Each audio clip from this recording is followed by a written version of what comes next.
call the meeting of the Citizens Redistricting Advisory Committee meeting on November 11th, 2021 to order at 4:05 p.m.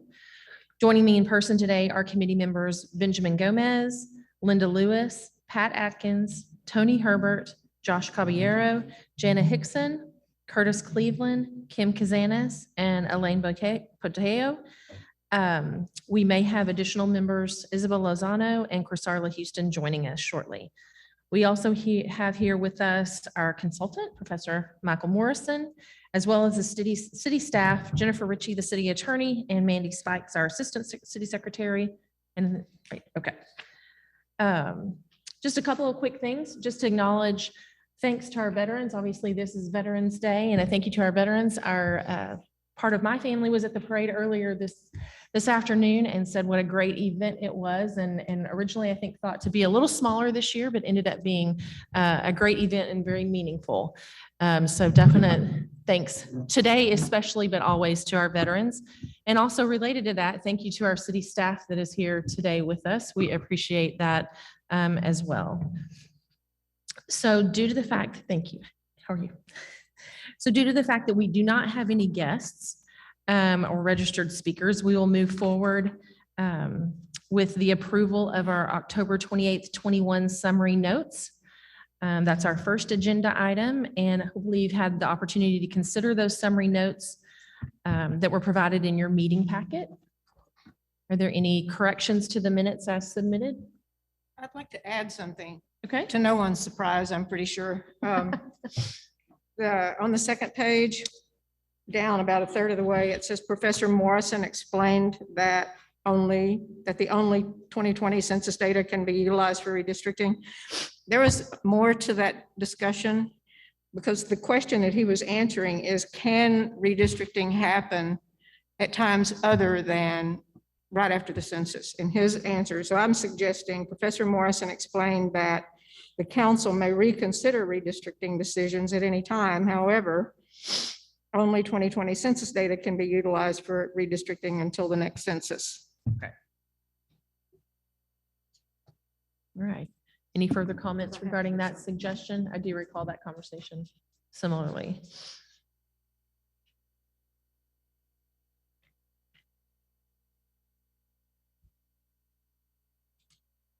All right, so if there are no corrections, the minutes stand approved as submitted. No additional corrections. The minutes will stand approved as submitted. So now we will move on to our discussion of the redistricting process. I'll make a few comments, and then if we have questions to share or of Professor Morrison, we can move on from there. A few things that you should have received thus far in the last couple of weeks prior to our meeting are the voting information for what we're calling the River and Alexander areas. Then also statements of position from Councilperson Palmer as well as Councilperson Bearfield, and then also our requested maps. So I think you should have received all information requested at this point. Hopefully that gave you some additional insight for our discussions today.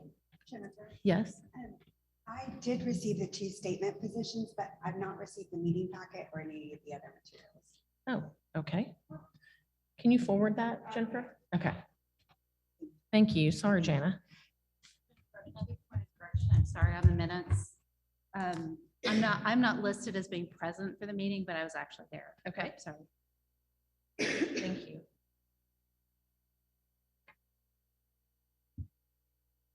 We will make that correction.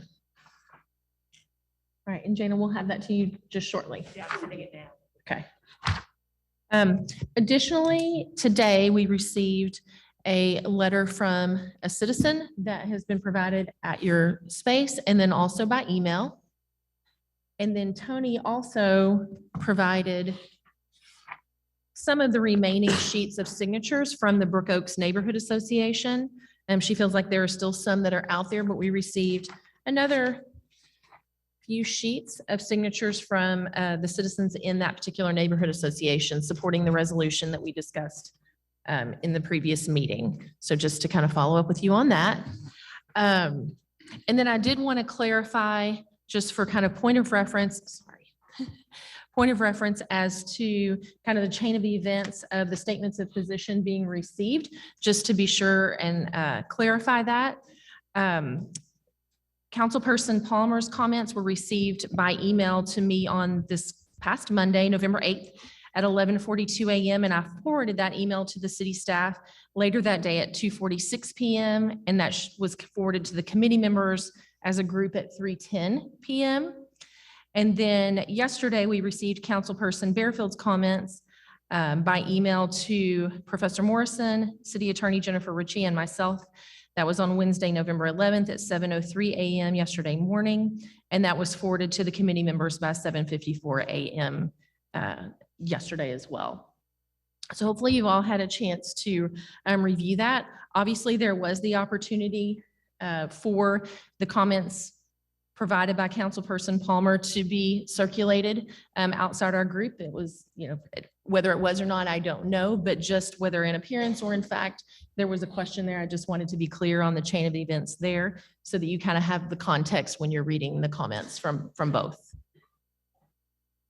And I will completely apologize for that lack of foresight in sending that out individually. We were definitely working to get the information to you guys as quickly as possible. So there was definitely no intention for that to be an issue as far as information being known prior to someone else. So just wanted to let you know that and be clear on the intent there. So now, with all of that being said, and all of the information that you've received, are there questions that we would like Professor Morrison to address or any further clarification or overview?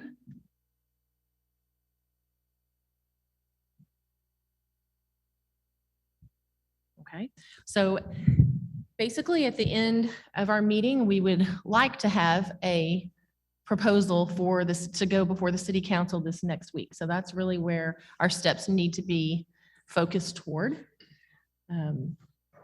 Maybe it would be helpful if we opened up the discussion from our representative with our District 1 and District 4 representatives, if there have been more conversations or things that they would prefer to share today after having received the comments from their respective council people.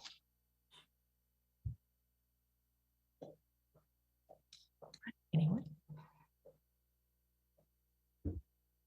Ms. Lewis, would you like to address the committee?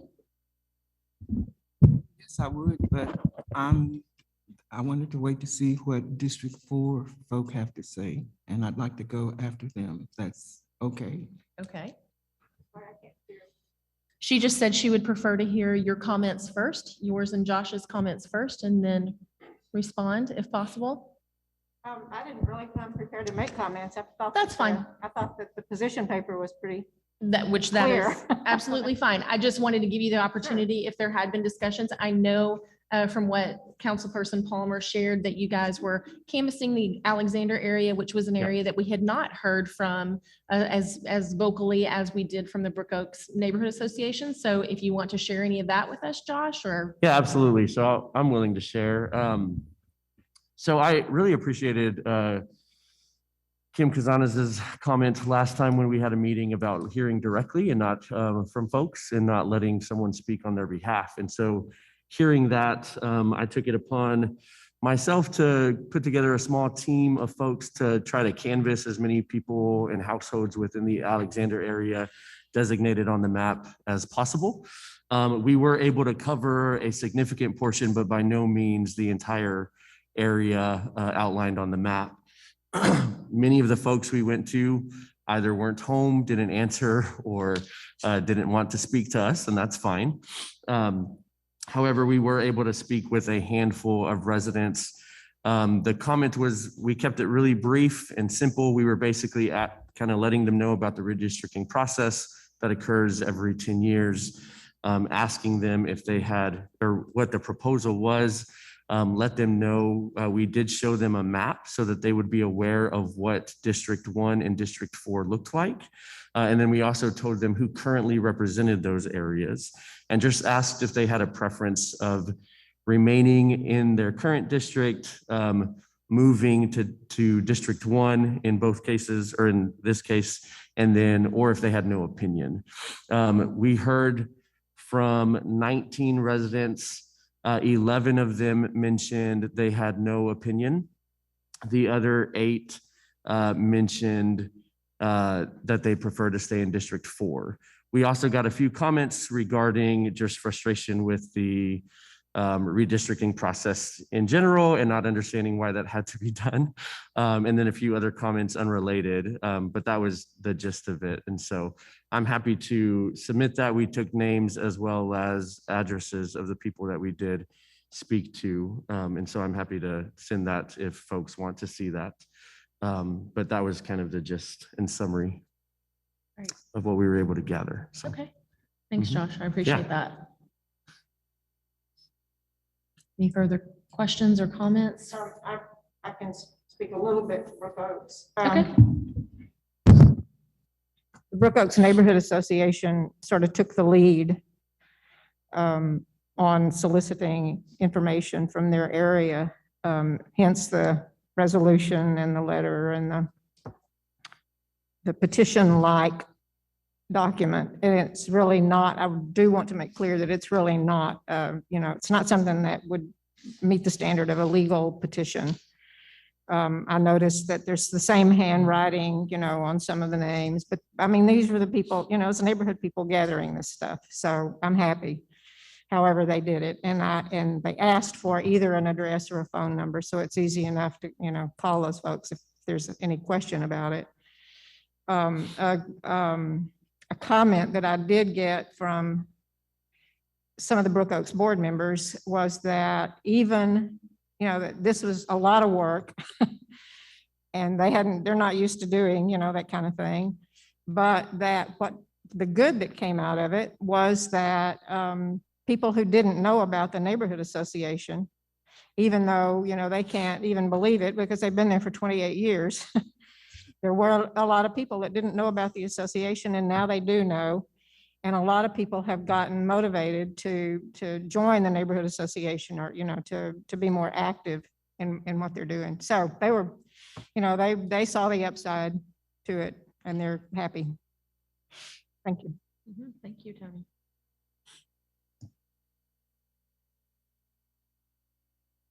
All right, Ms. Lewis, would you like to share? Yeah, it's curious to me that voting precinct 10 is in the county commissioner precinct that has an African-American representative. But from what we've seen, they prefer not to be in a city council district that has an African-American representative.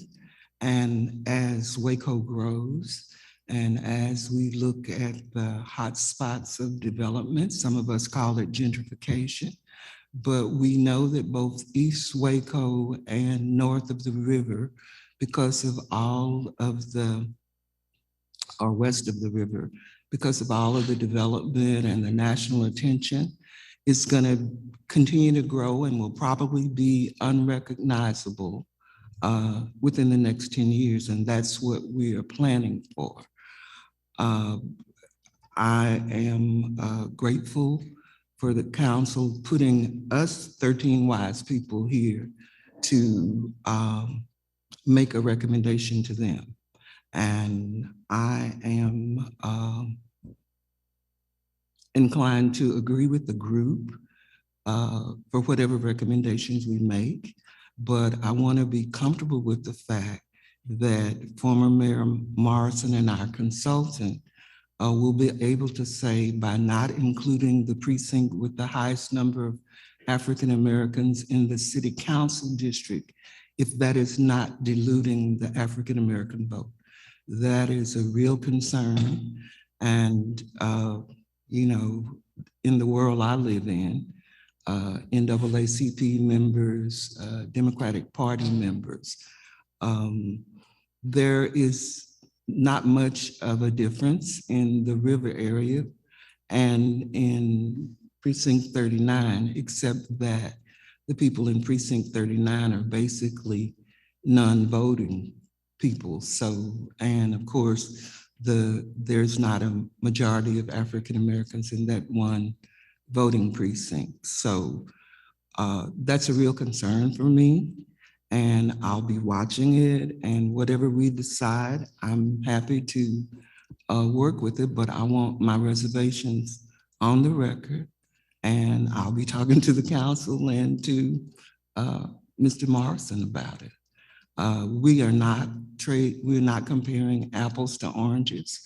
I've been back in Waco 31 years now, and I know that there is a wide disparity in neighborhood associations and how they function and who they represent.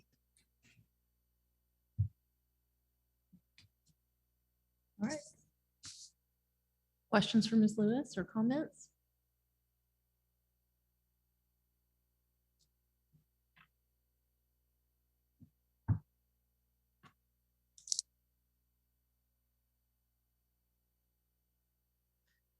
So I guess maybe in light of that comment with respect to the dilution of the African-American voting when we're looking at these two things, do you want to speak to that a little bit just specifically?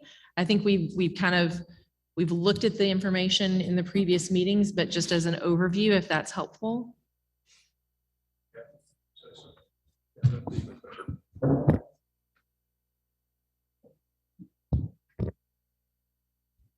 Couple of things. Can you hear me as well as you'd like to?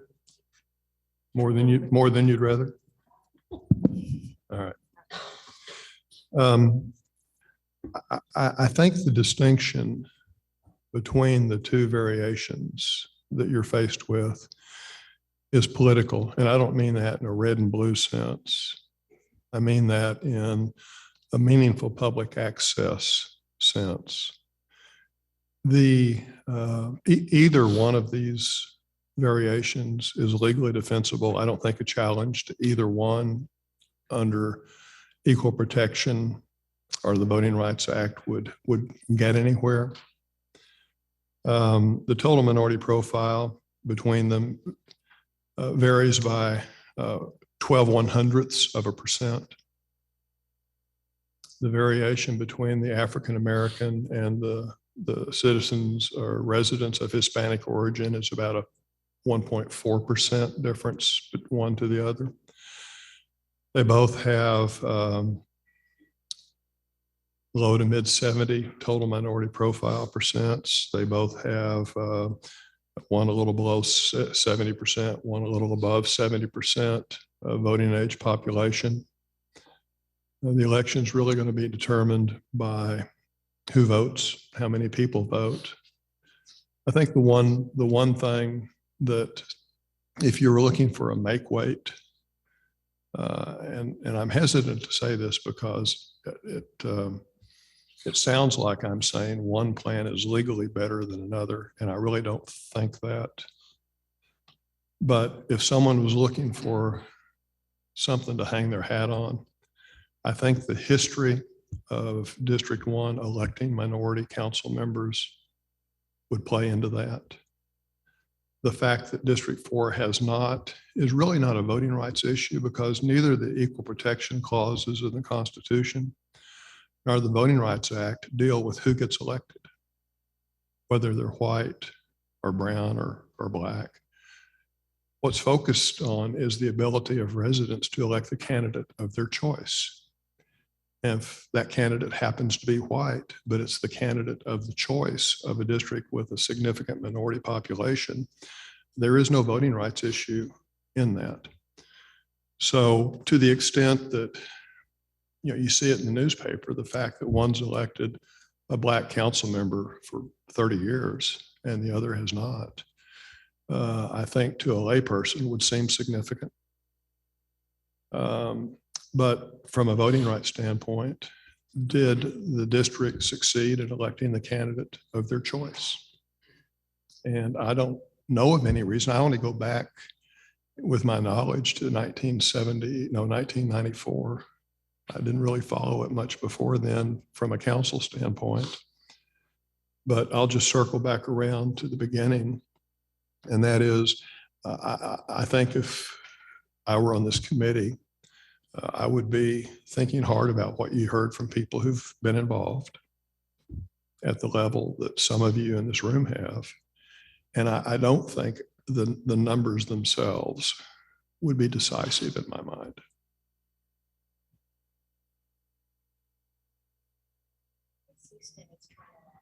Just a Oh. comment on the voting strength in District 4. Tony, can I interrupt you just a moment? I'm sorry. Sorry. Chris Houston, I believe, is trying to log in. Sorry, just a moment. Thank you.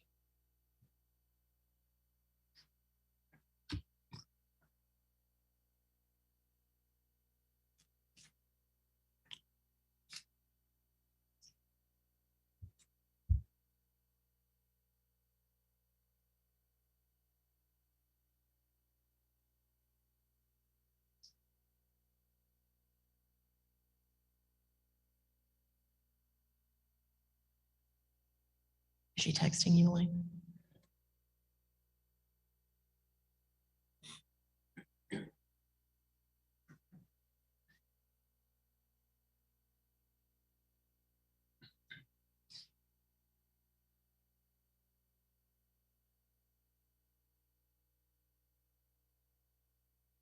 You might, while we're waiting. You may have told us this in the first meeting and I've forgotten. Did you tell us what impact if Alexander was left in 4 and River was left in, no, vice versa? If Alexander was left in 1 and River in 4, does that throw the statistics way out of whack? Those statistics I was quoting deal with River and Alexander flipping. Total minority profile is 12/100ths% difference. Was Yeah. Share this with you, so just as a refresher. So here's the two statistical reports. This is with Alexander and this is with River. So you can see kind of how it is.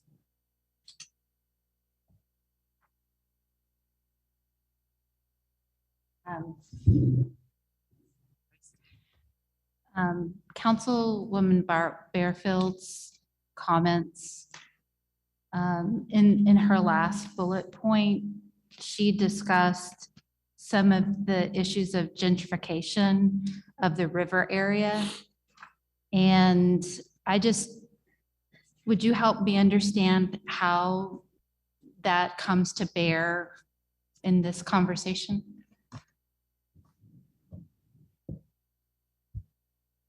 Well, first of all, I think both sides of the river are being gentrified. And as a percentage change, probably what's happening in District 1 may have at least a more visible impact than what's happening in District 4. Just looking until those condos and apartments fill up, we don't know for sure.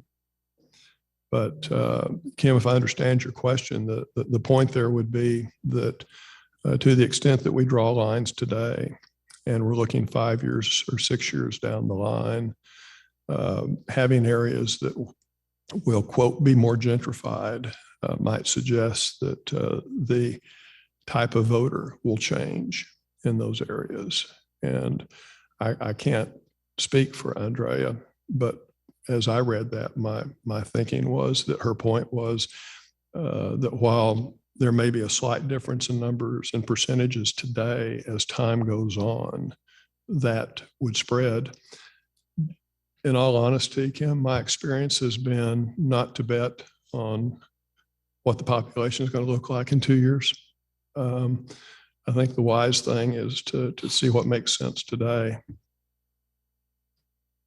And Tony and others more familiar with District 4 than me can speak to it, but I think everything near the river is experiencing a change, maybe a change in kind, not in just degree, on both sides of the river. Are we waiting?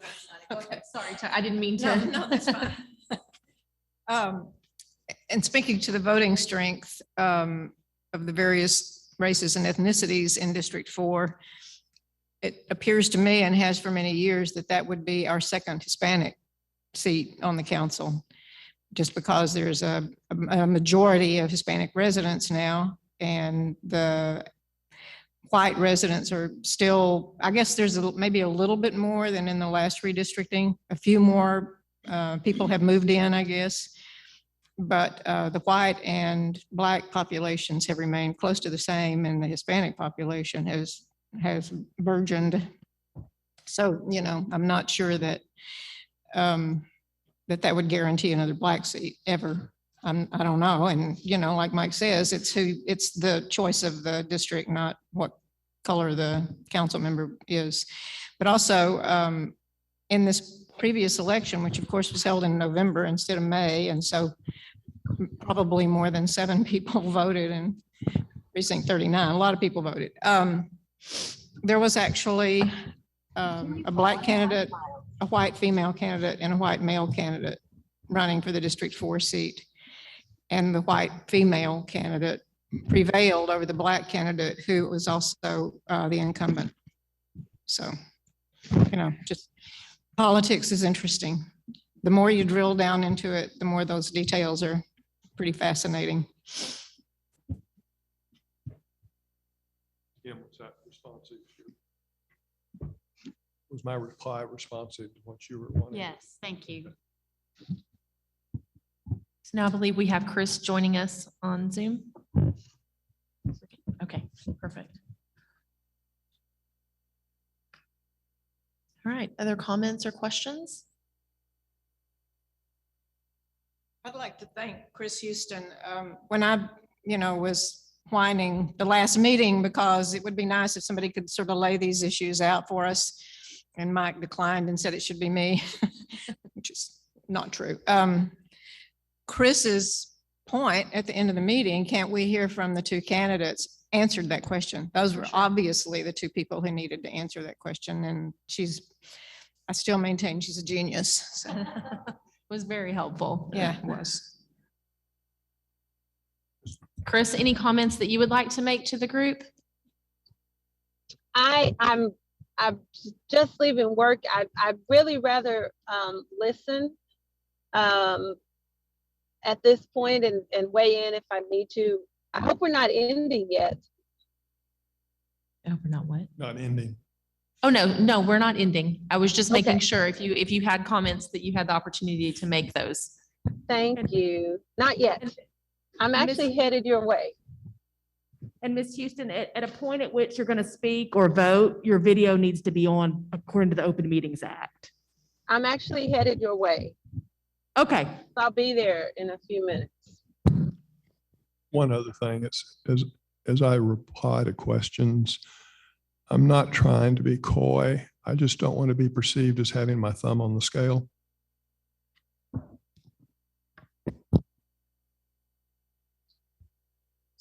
So how does this work? So at this point, we will, once have completed our discussions or questions, then we will need to determine, if our recommendation is going to be either Alexander moves or River moves, however, in much more technical terms than I just described, then that's what we would be voting on. If we are comfortable with the remaining items that had been agreed upon prior to by the council people, and we're really just deciding this last piece that has not been agreed upon by our council, then that would be our recommendation. And Jen, would that be the most expedient way to do it? So And it's then really going to be pretty simple. It's just a recommendation. I mean, it can It is be a a recommendation. paragraph. It doesn't have to be, Correct. with whereases and I don't think and so. reasons and all of that, because they can watch the meetings if Correct. anybody's Jen, interested. Right. So right now, Chairperson Manning, if y'all should come to a decision tonight, and that's y'all's decision whether you come to a decision tonight, then Chairperson Manning would present that position to the council on Tuesday, November 16th. Certainly, other members of the board could also appear and give a minority position or in support of the majority position. The only thing I would ask is that if there's a quorum of the board that shows up, I'll have to post for your committee meeting as well. So if some point, before the end of the day tomorrow, if you wanted to be at that work session on the 16th, just let me know so I know whether or not I need to post. Huh? Yeah, I could just post it. But anyway, but that's the current plan. So the current plan is not necessarily a written statement by the board, but an oral presentation at work session. So it'll be just a discussion at the work session. They won't be voting on it. That's correct, because we would have to do a public hearing, would be the first Okay, vote. so if we wanted to address it, the public hearing would be the place to do it, not the work session, because they can't really engage the audience at a work session. They're just discussing it amongst themselves, Well, right? under the current Texas Open Meetings Act, members of the public can speak during the work session to the council. That's been a change since you were a council Oh, member. okay. But y'all are members of the committee, so y'all could speak during the work session if you wanted to. Okay. Thank you.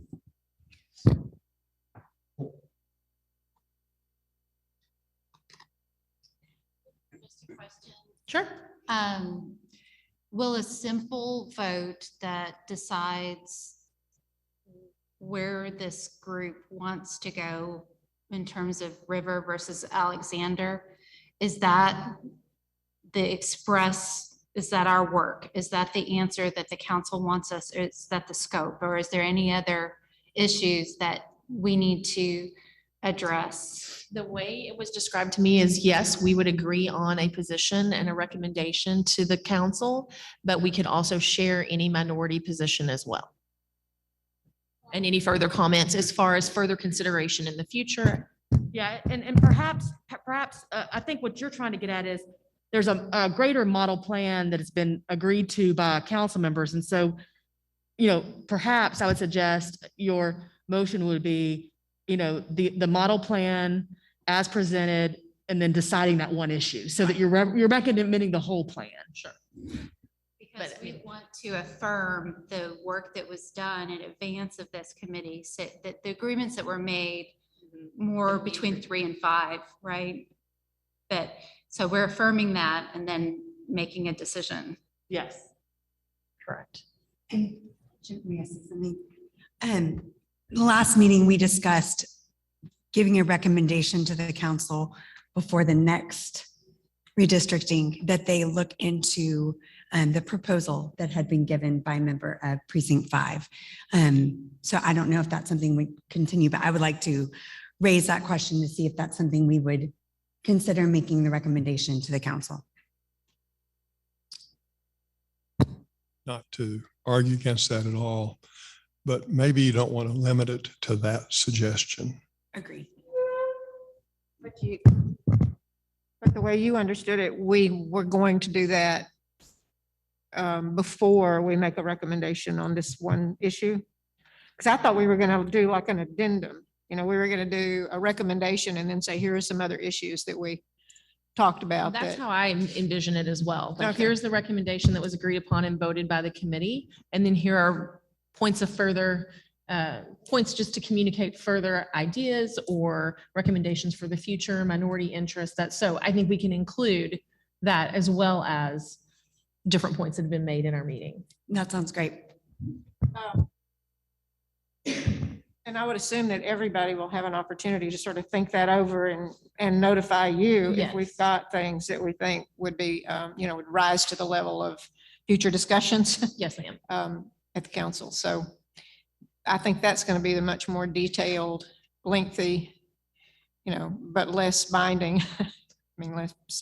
Right. So, I think we have okay, a very good. pointed task, but then can apply additional information, or provide additional information. So what we'll have is, I don't know how we're going to do the vote, but I don't know if it's going to be an official motion second, or if it's just going to be going around and asking everybody what their position. I don't know how you're going to do that. But we'll have that recommendation. We'll have the minority opinion, and then we'll have these, for future discussion, these are the things that we thought of. So at least 3 things that we'll be sending to them. Okay. Sounds good. I do have one question for the committee, and I just want to propose it just to get it off my chest. But if we look at the neighborhood association overlay, that was back at our last meeting, and if we're keeping neighborhood association integrity intact, which seems to be at the forefront of everybody's mind, in the future, Brooks Oaks Neighborhood Association will be intact if we were to keep the river inside of 4, completely intact. But if we were to give Alexander to one, there seems to be two neighborhood associations that are going to be formed in the future. So you're going to have a North Waco neighborhood association and then a Cameron Park neighborhood association. My only concern with that is that if we give Alexander to one, it's almost like they're splitting both of those neighborhood associations. Like people will have to pick which one are they going to fall into. And I wonder if that is just going against the premise of what we are trying to accomplish as far as keeping neighborhood associations intact all in one.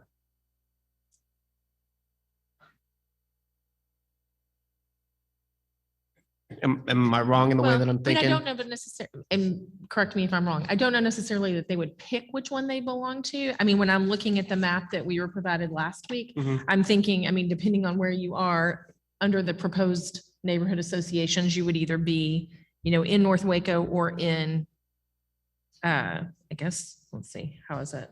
But one of two, I mean, one of two would be specific. I don't think it would be, you would be picking either one, right?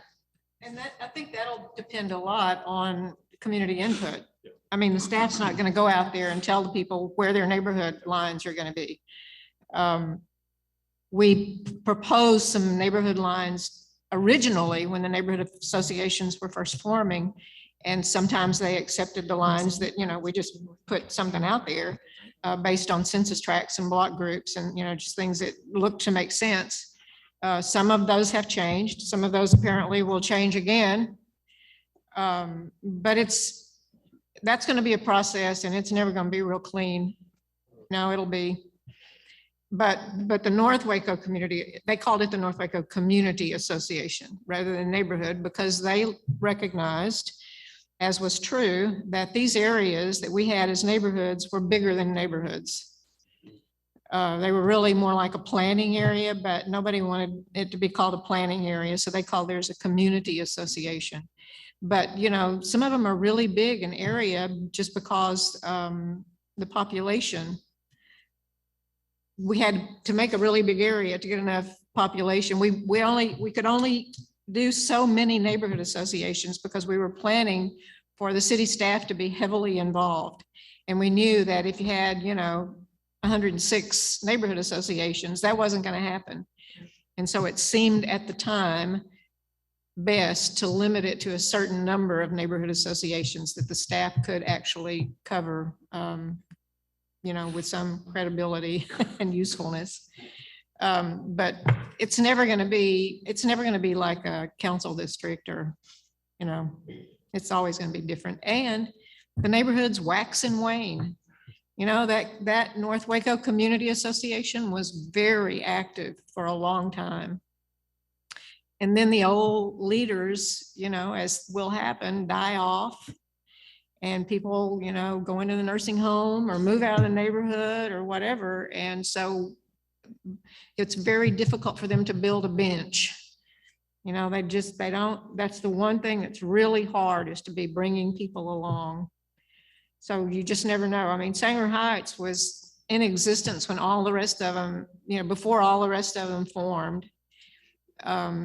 They have died and been resurrected, I don't know, probably 3 or 4 times in that period of time.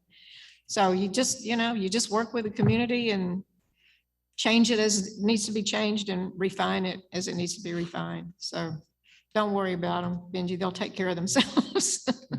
Well, and I think though, the crux of the point you were making, we are, focusing heavily on the Brook Oaks Neighborhood Association. We heard from them, they're a strong neighborhood association. So I think your point that, that rectangle that we're calling Alexander, yes, it will be split. They will have a space, but you're right, it will be split. So It'll be split into 2 council districts, Yeah. but it won't necessarily be split into 2 neighborhood associations. well, but I was thinking the way and maybe I'm interpreting this incorrectly, but the way that I'm looking way at that this, I would Mary's think it would be split as well. Maybe, Yeah, maybe. under the Yeah. proposed Can I associations. clarify something then? Because I look at that photograph, and I think Benji's right. I mean, when you look at the proposed new North Waco Association, it clearly falls in 2 different council members' precincts.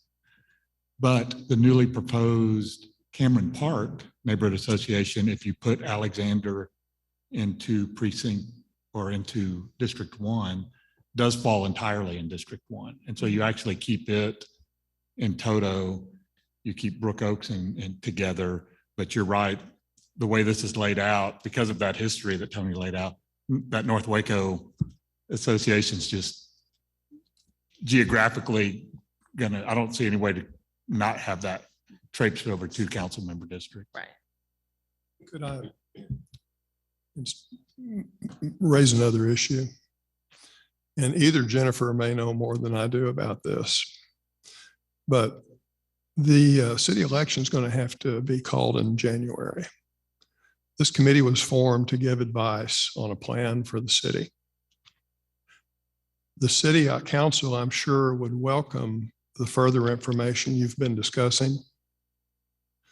But if you don't get a plan to the city, they're not going to be able to use your work and have an election in May. And so you may want to have further meetings. You may want to do this, but for example, when Tony was talking about the kind of detail that would need to be presented, council's meeting next week, hoping to have a recommendation. We're almost to the middle of November. We've got Thanksgiving, Christmas, and New Year's. And after the first of the year, they have to call an election. So my counsel would be to move forward on what the request to the committee was, and then determine how best to address the remainder. Do need to be mindful of the short time frame. Yeah. And, give them whatever we've got, and then know that we can go back at any time and make further suggestions. I mean, that's kind of the whole. If you have confidence in you, or you wouldn't be here. I will say, so I agree with that. But I will also say in regards to additional information, I would be hesitant to reference this map directly because we don't entirely know what this map represents numbers wise. But I think we could make reference to some of the points brought up here. I agree. Did they get it? Did the council get that map too? I don't know that. The council, I would think, probably will be getting everything y'all have gotten on Tuesday. We can put the packet together for them, but they, as of right now, I have not forwarded that to them.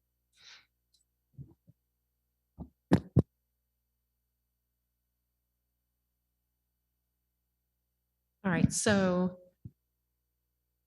other comments or questions? We're ready. Let's do it. Okay, so as far as voting, I don't know the answer to this. So Jen, I'll defer to you. As far as voting, is there any specific guidelines that we need to make sure we adhere to in this forum, or are we kind of able to just? So the best way to make it real clear about what the vote is for somebody to make a motion, somebody to second it, and then take a vote. Okay. And certainly, if you're worried about how to make the motion, because all the different, Mike or I can help once we kind of get an idea of where the mover is going to help with the actual wording. Right. And I mean, I think we're clear on, and I think just based on Kim's question, clear on how we need to present it to them with respect to knowing that the plan is a bigger plan than just Alexander versus the river property, but that we're basically affirming those decisions that have been made and then recommending our thoughts on the river versus Alexander movement. I think you could make a decision and then instruct city staff to put it in an appropriate form Yeah. for presentation. Yes. I'm slightly reluctant to pass judgment on those other areas that we had never talked about. I mean, we saw a map and we understand that they have already reached agreement on that. But I don't know. I mean, I don't want to say, this is what we recommend, because we didn't look at anything really on that. I mean, they're already going to vote. They can vote with or without our recommendation. Well, I think earlier in the meetings, though, I think we pointed our, conversations and our discussions to these two, knowing that they Absolutely. It had was a the only yeah. controversy on the table. Right. So it may not, I mean, We can what use if we just said, we haven't found any problems? right. So it doesn't with necessarily have to with use the the word things that have been agreed on. affirmation, but just that Yeah. with respect to this remaining issue, and I think we can word it Yeah. accordingly from there. Is that okay? Good for me. Okay. Say, if the council proceeds with the map you've seen, your recommendation for that next step. I don't think you have to speak to either part of it since there hasn't been a discussion like Tony says. Right. Just, you understand that that's where they are and that the question presented to this committee is how to deal with the river. And that we understand that some other things have already been agreed upon. Sure. Yeah. Good point. So with District 4 and District 1, prefer a motion from outside your district to keep you all. Doesn't bother me, Curtis, If take it's it the away, right but motion. I don't mind making it. If you want to make it, Do go it, for it. Curtis. You go for it. No, you're the elder statesman here. That was a nice way. Probably not as elder as I am, but go ahead. You want to start a motion? No, go ahead. You're fine. This is just to get us going. I'm going to make a motion that based upon the feedback we received, that District 4 retain the river piece and that District 1 retain Alexander. Retain. Oh, Alexander. Alexander, Actually, they won't retain it. They'll get it. They don't have it yet, but get it. yeah, we can do this.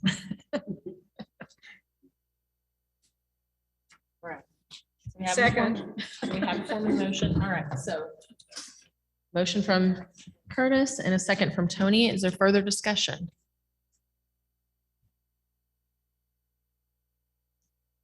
All right. If none, please signify by saying aye, your approval. Aye. Aye. Any opposed, same sign?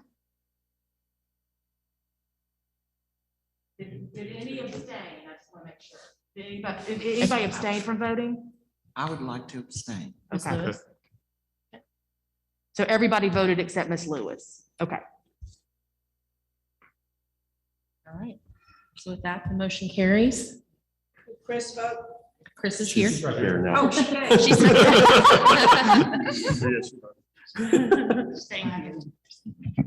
All right, so we will, and correct me if I'm wrong here, Jen, we will go ahead and make, our presentation and go ahead and write everything out and provide that to the council, to our committee. And so if there are any questions or anything along those lines, please forward that to me.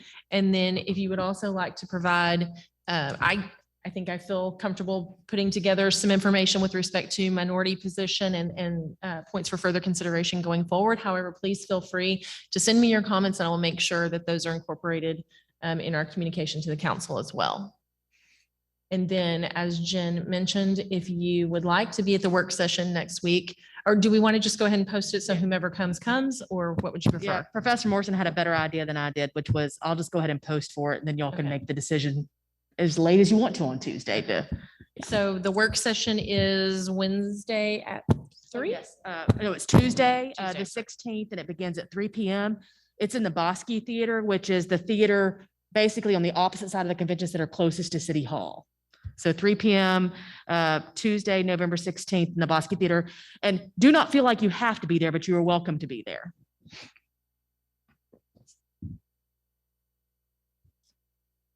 All right. I think I speak for the group when I say thank you, Jennifer. Oh, of course. This was not an easy thing. And my thanks to the whole group, because I've been really impressed with the level of interest and how everybody is digging into this and how everybody really wanted to hear from the people, the real people, not just some theory or some anecdotes. This has been a very satisfying process just based on the input that we've had. Thank you, but thank you for the work. Absolutely. This took some time. Yeah. Well, and I so appreciate everyone's participation and comments. I mean, we all come from different areas in Waco and different, communities, and bringing all these things to the table, I think is such a healthy process and one that definitely needs to go forward in the same vein. And I'm so thankful to get to have gotten to meet some of you that I didn't know before. And I look forward to working with you more in the future. And thank you so much for your service to our community. Not just what you're doing here in this committee, but what you all do in your real jobs as well. So thank you very much. And with that, we will adjourn today's meeting at 4:55 PM. Thank you.